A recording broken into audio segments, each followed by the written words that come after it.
اسحاق کی زندگی اور سیرت۔ نمبر 1، اسحاق کی زندگی کی خصوصیات۔ اسحاق کی زندگی کی کہانی بیان کرنے میں زیادہ وقت نہیں لگتا۔ ایک طرف اسحاق کی زندگی کی کہانی اپنے باپ اور دوسری طرف اپنے بیٹے کے سوانح حیات سے باہم وابستہ ہے۔ اسحاق کی زندگی ابراہیم کی زندگی کے آخری 75 سال کے عرصہ کے دوران اور یعقوب کی زندگی کے پہلے 120 سال کے عرصہ کے دوران گزرتی ہے۔ اس کی زندگی کا ہر اہم واقعہ ان کی زندگیوں کے ساتھ زیادہ موزوں طور پر وابستہ ہے۔ تاریخی شخصیت کی حیثیت سے اس پر ان کا سایہ غالب ہے۔ وہ متحمل مزاج اور امن پسند رہتے ہوئے اپنے آپ کو قربانی کے لیے باپ کے حوالہ کر دیتا ہے۔ بظاہر اپنی ماں کے جیتے جی اس کے زیر اثر اور بعد ازاں اپنی بیوی کے زیر اثر رہا۔ اپنے کنووں کے لیے فلسطینیوں سے لڑنے کی بجائے یک کے بعد دیگرے وہ تمام کنویں ان کو دے دیتا ہے۔ اس کی 180 سال طویل زندگی جنوبی علاقہ حبرون میں یا اس کے قرب و جوار میں بسر ہوئی۔ اس کی زندگی نہ تو ابراہیم جیسی بااثر اور نہ ہی یعقوب جیسی تلاطم خیز تھی۔ پھر بھی موعودہ فرزند اور عہد کے وعدوں کے وارث کی حیثیت سے اسے اپنے زمانے کے 4 بزرگوں میں قابل تعظیم مقام حاصل ہے۔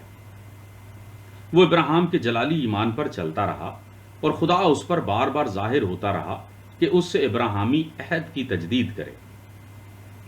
نمبر 2، اس کی شادی اور خاندان۔ ابراہیم کا بھائی نہور اور سے یا تو خاندان کے ساتھ ساتھ یا پھر خاندان کے پیچھے پیچھے دریائے فرات کے کنارے سے ہو کر ہاران تک آیا اور وہیں بس گیا۔ ابراہیم نے بت پرست کنانیوں کے ساتھ رشتہ داری کے خوف سے اپنے سب سے زیادہ قابل اعتماد نوکر کو نہور کے خاندان کے پاس جو ہاران میں رہتا تھا بھیجا۔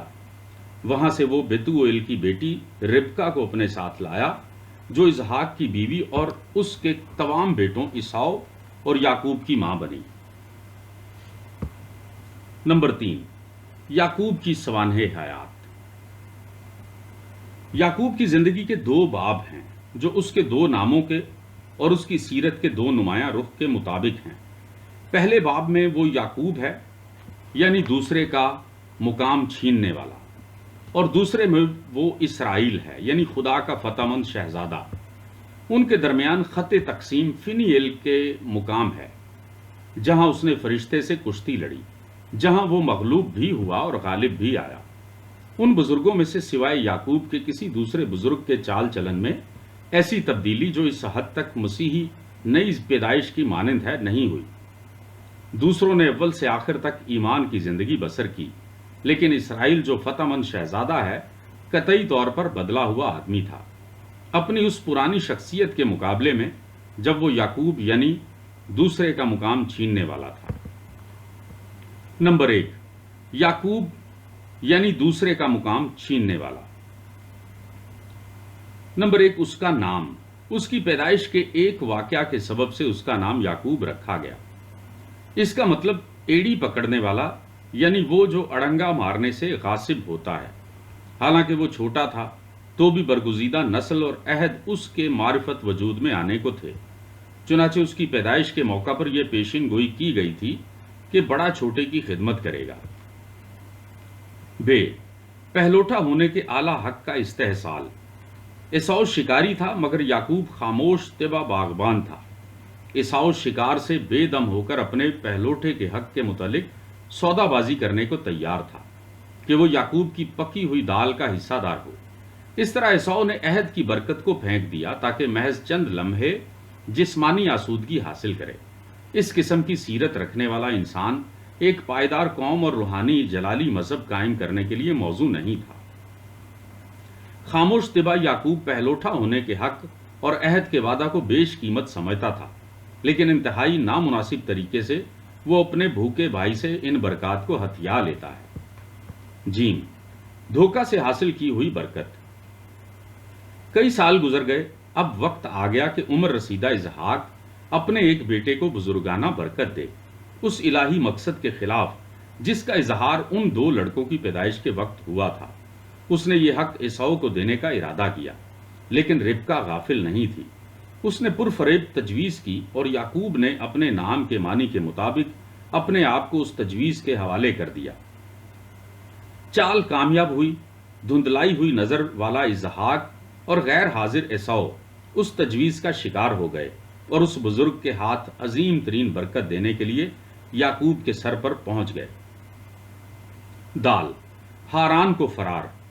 یعقوب کے گناہ کا پہلا اثر یہ ہوا کہ اسے اپنے باپ کو جسے اس نے دھوکہ دیا تھا چھوڑنا پڑا، اس بھائی سے منہ موڑنا پڑا جس کا اس نے مقام لیا تھا۔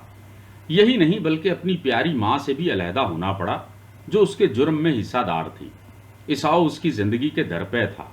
ربکا کے مشورے پر اسحاق نے یعقوب کو ہاران بھیج دیا تاکہ وہ اپنے رشتہ داروں میں سے اپنے لیے بیوی تلاش کرے۔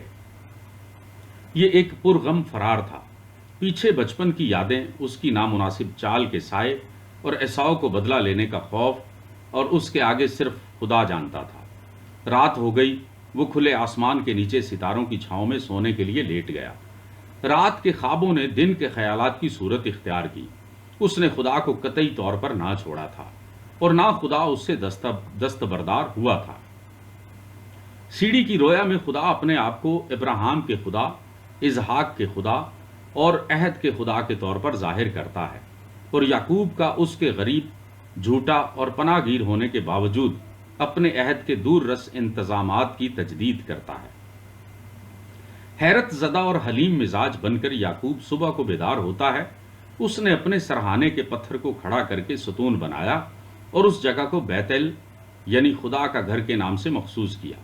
اس نے اپنی سیرت کے مطابق شرط لگا کر منت مانی کہ یہوہ میرا خدا ہوگا۔ ہاران میں رہائش کے دن۔ ہاران میں یعقوب کی ملاقات اپنے ماموں لابن سے ہوئی جو اس کے ساتھ برابر کا ہوشیار تھا۔ لابن نے یعقوب کو لیا کے ساتھ جو اس کی بڑی بیٹی تھی شادی کے لیے پھنسا لیا، یہ جانتے ہوئے کہ یعقوب راخل سے شادی کرے گا، اس لیے کہ وہ راخل سے اپنی پہلی ہی ملاقات میں جو کنویں پر ہوئی تھی محبت کرنے لگا تھا۔ یہاں جلا وطنی میں 20 سال گزر گئے۔ سین کنعان کو واپسی۔ آخر یعقوب نے اپنے وسیع مال و دولت اور ایک بڑا کنبہ ساتھ لے کر اپنے ذات بوم کی طرف رخ کیا۔ جب وہ کنعان کی مشرقی سرحدوں کے قریب پہنچا تو اسے خبر ملی کہ عیساؤ 400 آدمیوں کو لے کر اس کی طرف بڑھتا چلا آ رہا ہے۔ اپنے گناہ اور بھائی کے بدلے کا خوف اس کے ذہن میں پھر ابھرنے لگا۔ اس کی روح اپنی کم مائیگی اور کمزوری کے احساس سے تڑپنے لگی۔ عیساؤ کو مائل کرنے کے لیے اس نے یکے بعد دیگرے تحائف روانہ کیے۔ تمام خاندان نے دریائے یبوک پار کر لیا۔ اب یعقوب فنی ایل میں اکیلا رہ گیا تھا۔ پھر وہ یہوہ کے راز سربستہ پیامبر سے پوری رات کشتی لڑتا رہا۔ آخرکار تاریکی ختم ہو چکی تھی، پو پھٹنے کو تھی۔ خود رائے یعقوب نے مطیع ہو کر مطلوبہ برکت حاصل کر لی، اور اب دوسرے کا مقام لینے والا یعقوب اسرائیل میں تبدیل ہو چکا تھا۔ نمبر 2، اسرائیل یعنی شہزادہ۔ اب یعقوب نیا انسان تھا۔ دونوں بھائیوں کی ملاقات ہوئی اور صلح کی حالت میں وہ ایک دوسرے سے رخصت ہوئے۔ اس واقعہ کے بہت عرصہ بعد انہوں نے اپنے باپ کے کفن دفن میں ایک دوسرے سے تعاون کیا۔